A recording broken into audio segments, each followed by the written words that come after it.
Fil-preżent qed naraw telqa fis-sigurtà ta' pajjiżna u numru ta' għasas li huma magħluqin b'differenza Partit Nazzjonalista. Għandu viżjoni importanti dwar il-korpi dixxiplinati f'pajjiżna biex jagħti serħan il-moħħ lill-poplu kollu. Dan intqal f'konferenza tal-aħbarijiet li saret propju quddiem l-asta tal-imsida li ilha x-xhur magħluqa. Bid-deputat Derin Karabot jgħid li l-Partit Nazzjonalista qed isegwi mill-qrib dak li qed jiġri fil-lokalità tal-imsida u spjega kif hawn numru ta' persuni li joqogħdu l-imsida li mhux qed jirnexxielhom jirrapportaw jew li nkella mhux qed jagħmlu r-rapporti minħabba l-iskariġġ li tmur f'lokalità oħra. Ix-Shadow Minister irringrazzja lill-uffiċjali kollha li jaħdmu fil-korp tal-Pulizija u tenna li l-ħażina tisir mill-politiku.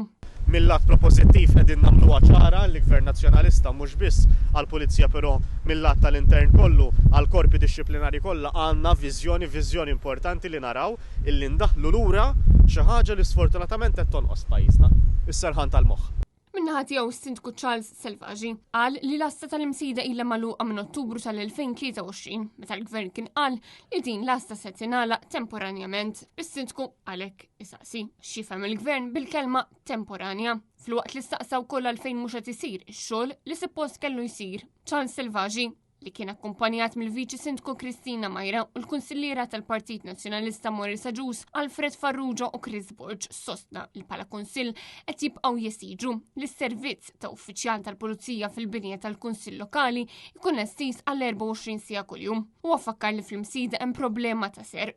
U għalhekk qal il-Missidjani għandu jkollhom serħan il-moħħ. Il-Ministru f'Diċembru ġa niktibnilu arġajna tajna l-istess għadnilu isma' jekk trid tuża il-Kamra tal-Kunsill fejn aħna jkollna laqat biex tuża bħala qassa 24 siegħa, ejja uża. Fil-mument għandna persuna tiġi ftit sigħat kuljum.